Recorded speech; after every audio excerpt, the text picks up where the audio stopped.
Is it the right way up or am I sideways on the screen? Because I have no idea. I think it's the right way up. Can you even hear me? Anyway, good morning and welcome back to the One Celtic Fans View. I'm having to go proper old school for this. I can't even see comments. Wait a minute. Oh, this is just a nightmare. There we go. There's comments flying up there. Good morning, the One Celtic Fans View. Hope you have a great day. Am I up the right way? I don't even know if I'm up the right way. Tell me in the comments. These are going to wind me up the day anyway. Anyway, what an absolutely crazy weekend that was. A few things I want to go over. And player-wise, there's quite a few players being linked away from Celtic. Yeah, it does say we're live. Side on, but it's a fucking stupid phone. That better.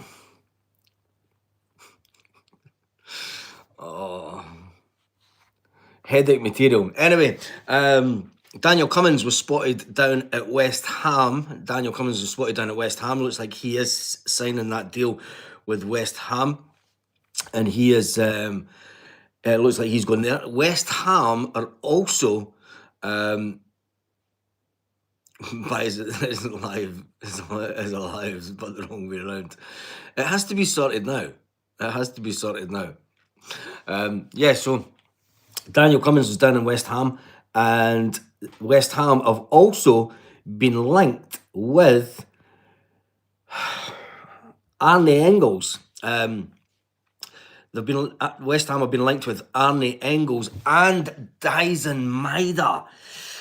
I did say that it's going to be one of those summers where a lot of fucking stupid bars. You mean? How was the evening with Hartson? And it was good. It was absolutely cracking, actually. I've got to say, Sutton's taller than what I thought he was. So is Hartson. No wonder they called him Big John. Two cracking lads. I thought they could have spoke for a bit longer. Absolutely. Sutton's actually really funny. Swears like a trooper, which I thought was a bit bizarre. He does like the old F word, and he gives it out as good as what he gets live. So yeah, it was good. I thought they could have asked a bit more questions. They were asked a load of questions. I did put the question in, but Paul John didn't read it out. So. But let's keep the cap on so we know you're the right way up. Fucking, I don't feel it this morning. I'm still rough today. Anyway, Dyson Maida and... What the fuck is that? That's a fucking bear or something. Fucking weird. Dyson Maida and Arne Engels have been linked to West Ham. One of the Hammers website has said that they're after both Celtic players. Is it transfer speculation? No, because it's not coming through the mainstream media. It's coming through fan sites, and they tend to get stuff a bit first down south, some of the fan sites. But it could be just pure speculation. I do expect teams to come in for Dyson Maida. I've said that all summer, all season. And Rio Hatate, I think people will inquire about Rio Hatate, but they will look at the injury that he's got. And you never know, Rio Hatate might still be at Celtic come the end of the transfer window due to the fact that he's got this injury. Now, is that a good thing or a bad thing? I'm not too sure, because then if Rio Hatate does get the offer in at the end of the window, Lindsay, this summer scared me. I've been saying it for weeks, and people have been like, calm down, you're panicking. And it's like, well, it's not. It's not. If you look how good the players are, and if you look at the past couple of seasons, Matt O'Reilly comes out of nowhere at Celtic. Mikey boy, it was fantastic. Matt O'Reilly comes out of nowhere with Celtic. He can't get a game at Celtic the season before. And this is all fact. Matt O'Reilly cannot get a game at the season before. And he comes in, has a fantastic season with Celtic, and he gets sold for 25 million. Now, Celtic are going into the qualifiers of the Champions League this season. Brendan Rodgers will want to make the squad stronger. He said, as it stands just now, without a single... We've been through this before. How many times have we heard this before? we get to the summer and the manager says, I want to bring in 3 players to make this strong squad stronger. And then it gets to the summer and then we end up selling 5 or 6 players, and then he's got to recoup another 5 or 6 players plus the 3 players that he wants. So it's going to be, and I still think it'll be a summer where we will need around about 7 or 8 players to come into the club, due to players that are automatically obviously going to leave. Daniel Cummins has left. He's down in London. He was never going to stay anyway. But when it comes to the weekend, right, let's talk about the weekend, because we could talk about transfer speculation later on. When it comes to the weekend, do you want my real thoughts on Trongate? I don't think it was as busy as other years, but obviously I've seen the video with some of the young team fighting. Now, when you got down to the Trongate after the game, it was obviously full of people that were at the game. Okay, so everybody that was at the Trongate, the first couple of hours were people that were at the game. Now, as time went on, people that get supporters buses through, they all start heading off, and obviously they've got to travel back home, so they've got to get council buses and trains and everything back home. So you start seeing people slowly going away. And then what happened was you start seeing the young team from Glasgow moving in, and the age range went from 30 and upwards, and within an hour the age range of people that were coming in with their bag of cans were in their early 20s and even younger. And when I seen the trouble, the wee skirmish, it was just a couple of young lads pretending that it wasn't even a real fight, was it? But it was later on, and you can tell by the crowd. You can tell by the crowd, because everyone's buggering off to pubs and everything. I mean, you can stand about the Trongate for so long, but then when you've been at the football and you've been at the pub before the football, and I do think that the media like to look at the fucking state of the streets. Well, I'm not being funny, like, but I stay in a place where they have fiestas all the time, and it makes just as much mess. But the road sweepers come along straight after it. As soon as the parades and everything are finished, they come along with the road sweepers and they clear the street. And then half an hour later, the roads are open, and there's nobody moaning about it. Big Rab says Taylor, Maider, Hattati, Kuhn, maybe Engels, if we lose, say goodbye to the Champions League next season. The young team are spoiling the party now, says John. Is that my big worry is if we lose Bain. Says Square Sauce. I've missed the lives, honestly. I have missed the lives. It's great to be back on the lives. I'll be back in the studio tomorrow morning, so all back to normal. But what a weekend. Yeah, are the young teams spoiling it? West Ham just trying to chance their hand and get their players for hee-haw. No, Richard, they know the price tag. The article I was reading this morning, they know that Dyson Maeda is 25 million plus. They know that he's 25 million plus, so they know they'll have to spend. They've got the money to spend. You know. So, I mean, they rent a stadium. They don't own the stadium. So, as my ex-handmate sent me crap skirmishes nonsense. Do you know what? It happened later on at night. If you think it must have happened. I mean, we left there. I mean, it's Kaiser on. What time did we leave? We must have left about the back of 6, 7 o'clock. My son was heading to Central Station. The hundreds were heading into people not at the game, bevying all day. Yeah, that's right, Joseph. Do you know what I mean? It's like we seen them coming in when we were heading out. When we were heading to a hotel that's near a train station. I'm not going to name the hotel because it'll give it away where mates of mine drink. But we went there with Kaiser and that. And you could see all the younger ones heading to the Trongate, and it was way later on. But they've all got Celtic tops on, so they're young. The young team Celtic fans that don't go to games, but because they're getting bevied up and they're all kind of fighting with each other, and it was hardly a fight. Do you know what I mean? But it is what it is, and it's Glasgow, and it's taken out of proportion. The video that I took with the coppers, I thought that the police, when they arrived, where were the police at that point? Where were the police at that point when the young ones were all kicking off? They decided to bugger off then, because the football fans that were at the game had all went away, and it was just young ones that were there. So then comes in the camera guys to get pictures of the mess that's left and then call it as it is. Kaiser's still recovering. I bet he is. He's a good lad. I'm going to call him Big Kaiser from now on. I'll call him Big Man. But no. Let me just say, we can't replace a large number of players at the same time. That's not how we replace a successful team, says Mikey Boy. No, it's not. And it does have me the fear for going into this summer. And I've said it for weeks.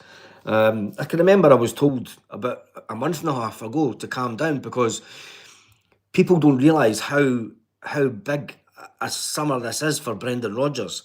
It's the summer that could make or break Brendan. I mean, I think that Brendan Rodgers will stay. I think he will sign a new contract. But you're going to have a lot of clubs. I mean, you've got Newcastle looking at Nico Kuhn. They have been looking at Nico. You've got clubs looking at Dyson Maeda. You've then got West Ham sites coming out and saying that, look, Daniel Cummins was spotted at West Ham's last game of the season.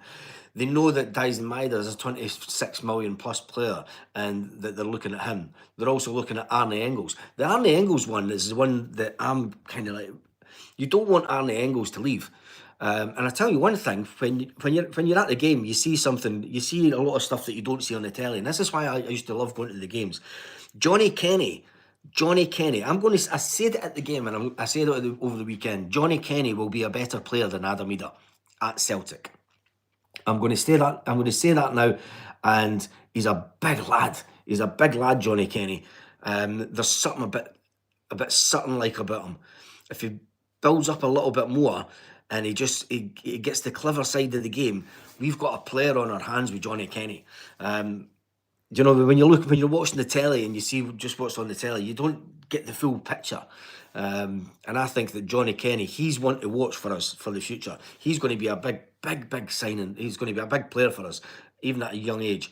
Got away with it last year, trying to accommodate those 9 new signings, yeah. But I've not heard anything about trouble from the party. Oh, fucking, there goes the stuff that's holding the phone up. I knew that was going to happen.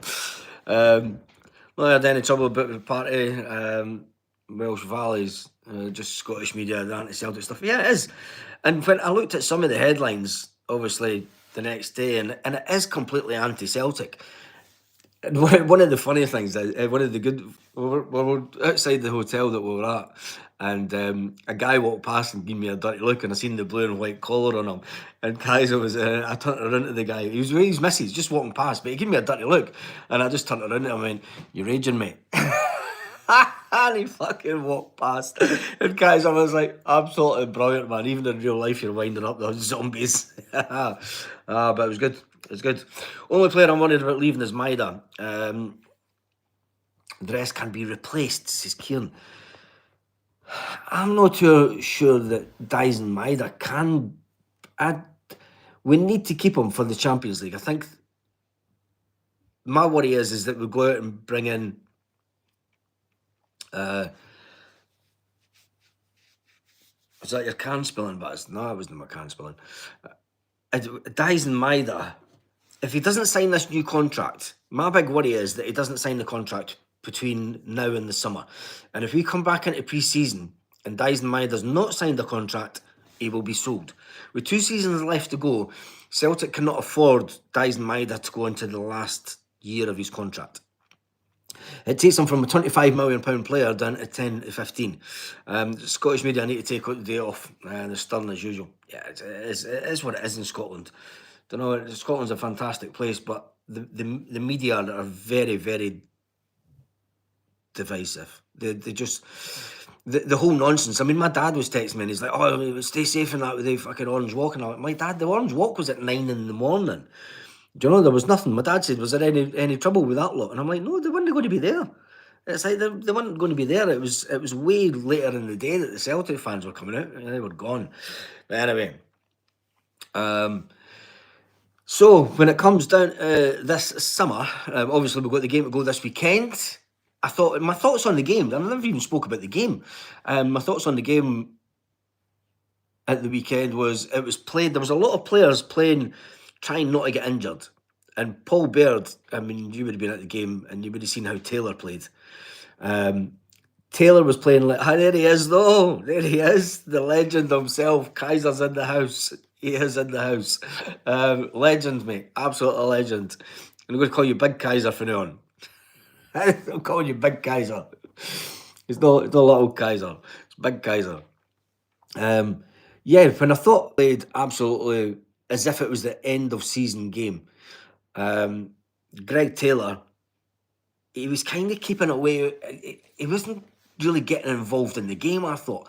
That's a player that's making sure that he doesn't get injured because he knows that he's got to move. Bad rules, Big Kaiser, lol. Too many saving themselves. Gary, I don't think that they're saving themselves for the final. They're saving themselves not to get injured so that they know that they've got moves. Greg Taylor, he was playing like he knew that it was his last game at Celtic Park. He was swanning about at the back, staying in a back four. He wasn't really. He come inside a few times and he made some good passes and that, and I'll give him that. But the body language. Hail, hail from Australia, Stephen. I seen your message on the channel the other day, actually.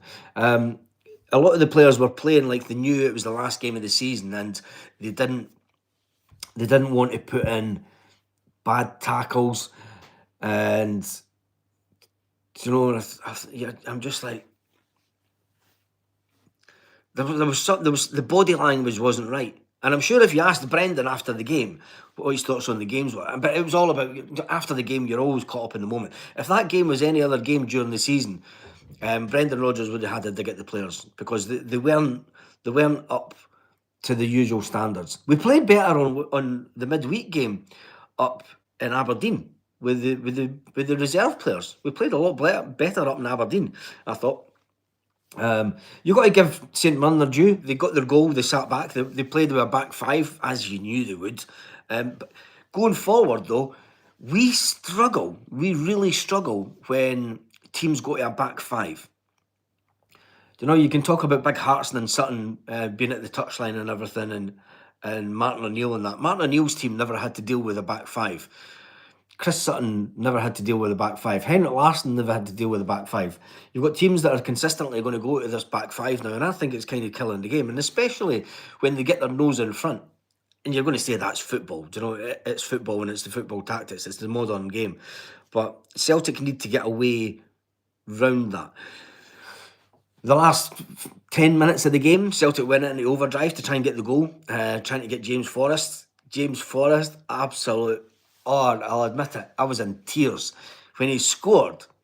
I mean, obviously, I was trying to film him and I'm trying to jump about and then, but I mean, I could see mates of mine, grown men that have been going to the football for 40 years, were in tears when James Forrest's goal went in. It was just unbelievable. Calmac wasn't happy when he got interviewed. Nah, Calmac, I tell you one thing, Calmac got a lot of space during that game. He got a lot of space in midfield. Like, a lot of people underestimate Calmac, and I can remember when he came through his first game all those years ago, and I said that this young lad's a player, because I'd seen him in the B team, whether it was the reserve team at the time, and I said that this young lad's a player, and he's grown into the captaincy.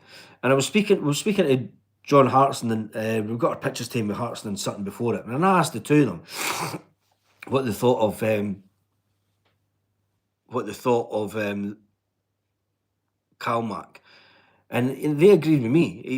He's grown into the captaincy. He was always the natural person to take over for Bruni, and he's so underestimated. He is so underestimated for what he does on the pitch. And I tell you one thing: see if you look at the heat map for Callum McGregor after a game, he covered every single pitch, every single position in that pitch, in that game. He covered every single position.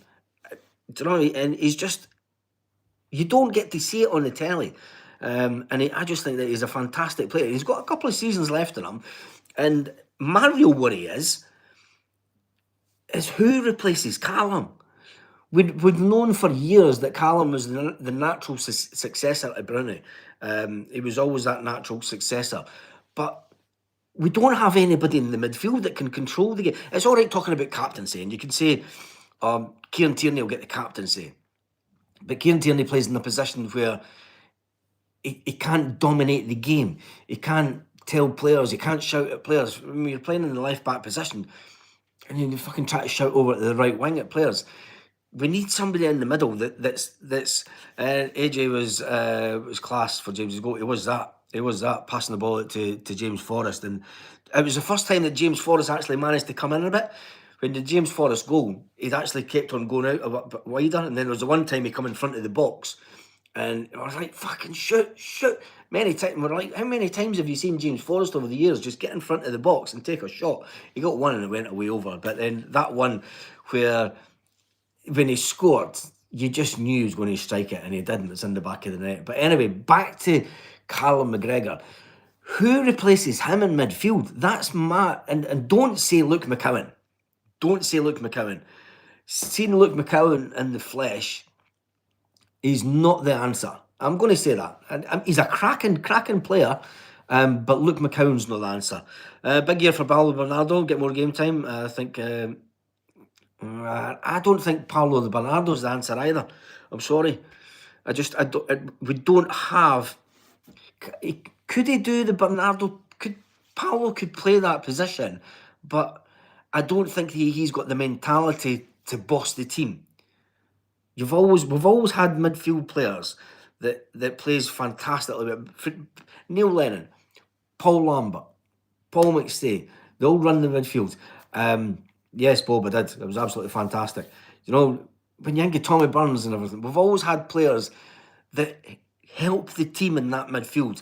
McCowan losing the ball twice, being slow. He's not fast enough.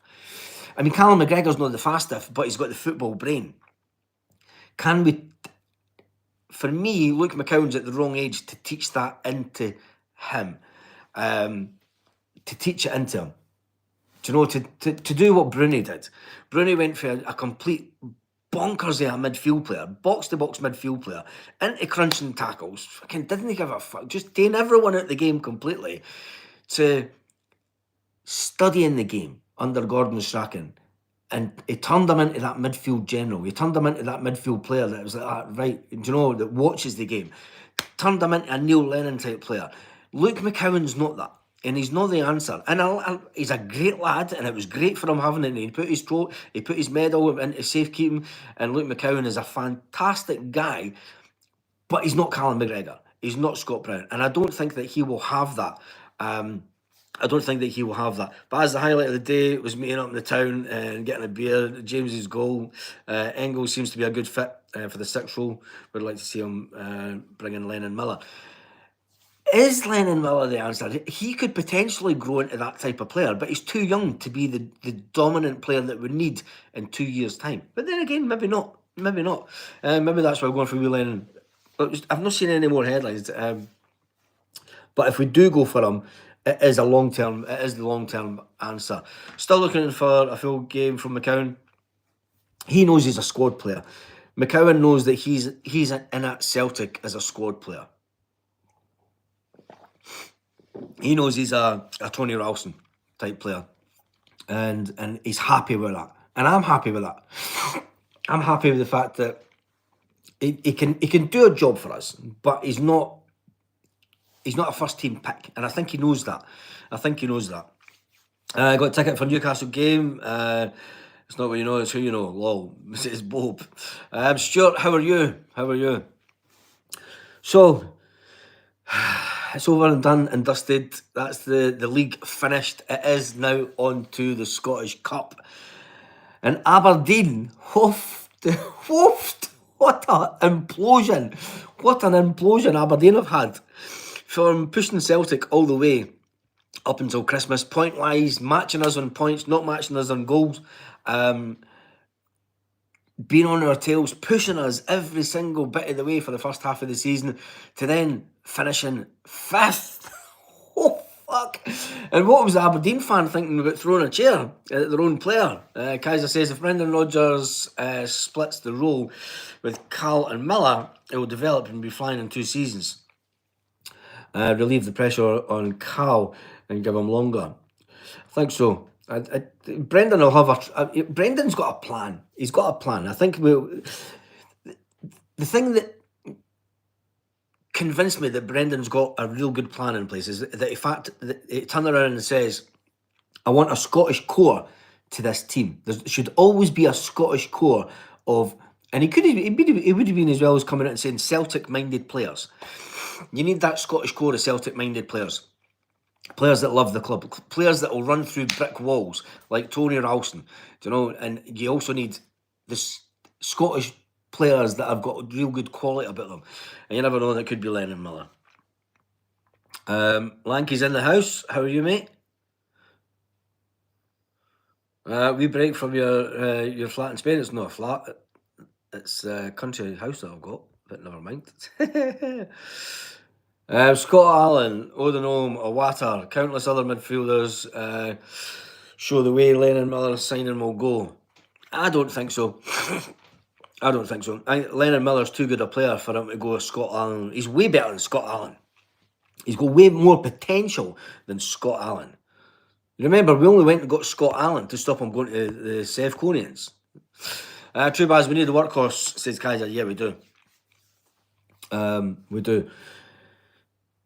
Lennon Miller could be the player, but he is a few years away yet. We need to make sure we turn up on Saturday, take nothing for granted. I think a bit of an overhaul required, complacency, staleness, setting in.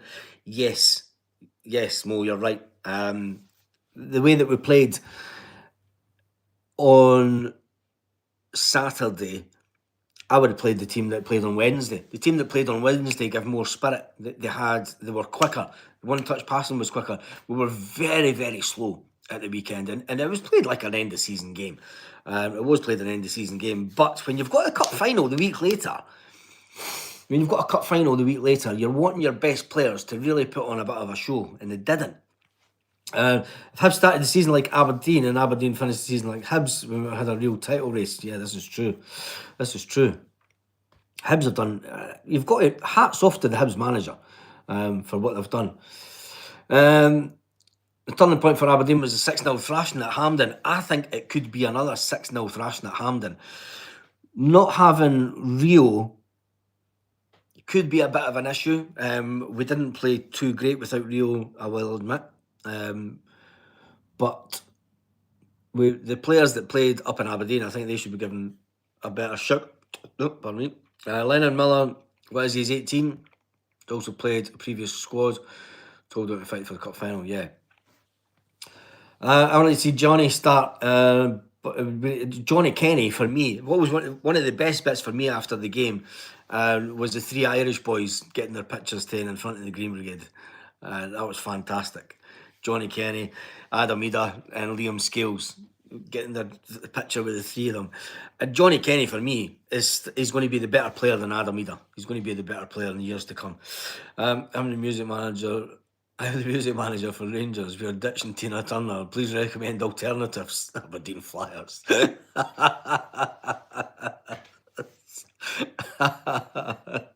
Oh, Jesus. Rio still in crutches? Yes, crutches. Rio will be out till pre-season, Brendan Rodgers said. And he'll be sold. As soon as he's fit, he'll be sold. That means on the pint, 2 shots. I think Lennon is signing for us. His pals with Lennon's dads.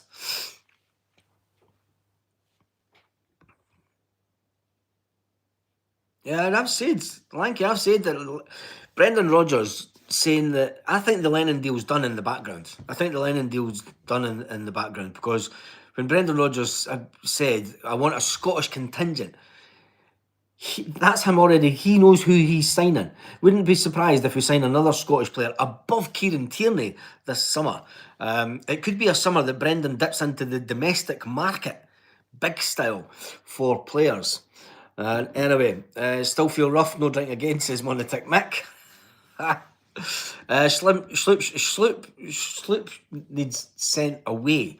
Sloop is not that. How that boy managed to get 60 grand a week down in England is absolutely bizarre. The English game is completely bizarre. How he managed to get 60 grand a week, I will never know. He was brought in, look, to be fair to Sloop, he was brought in as a panic kind of signing, and he's done a job for Celtic. There's been plenty of players over the years that have came in to help us out, and that's what Jeffrey Sloop was brought in to do. He was brought in to help us out. He's not a long term. He's not a long term answer. He was brought in to do a job as a football player, and that's it. At the end of the day, we move on from it. But there's a lot of players in the squad that might not be here this summer, but we'll need to wait and see. When it comes to the team next weekend, God, he needs a plane ticket, Sloop. When it comes to the team next weekend, and I hope Brendan Rodgers mixes it up a bit. Stuart, I've not had a drink for 10 days. I'm counting them. I wish I hadn't had a drink for 10. I didn't have that too much to drink on Saturday, which was quite good. It was good. But anyway, I'm just waiting on my daughter coming down to get me. And then it'll be off to the airport, so there won't be any live tonight. There won't be any live tonight because I don't land until about 9 o'clock Spain time, and then the time I get home and that. So it won't be a live tonight. There will be a live tomorrow morning, and then we'll get back onto it. There's a couple of shorts that I've got lined up coming out, and I think there might be a video of the corners. I can't remember. There is a couple of videos that I've still got. But obviously the big day for videos was yesterday. Thank you to everyone who is new to the channel, subscribe to the channel, and thanks to everyone that I met. It was fantastic meeting loads of subscribers. It was embarrassing at times, and a few of my mates made sure I was embarrassed. And it's always hard because having done this, and you know that you've got mates that go to the football that watch it, and you're always a bit. And it was good because a mate that I've known for 30 odd years, he said, if I thought you were talking pish, I would tell you. He says, but you just tell it as it is. You just tell it like you were talking to me, talking to us on the bus. He says, and that's what's good about your channel, Baz. He says, you're one of us. You talk like you're still going to the games, and that was emotional. Anyway. I'm going to cut off here. Legend Baz says Kaiser, Lorna, absolutely brilliant. Safe travels. It makes sense. T1, you do talk pish. I talk pish every day. That's what it's all about. It's called the One Celtic Fan's View. We've all got a view, but this is One Celtic Fan's View. Anyway, on that note, have an absolutely fantastic day, Celtic fans, wherever you are, all around the world. Oh, I've missed saying that. I've missed it.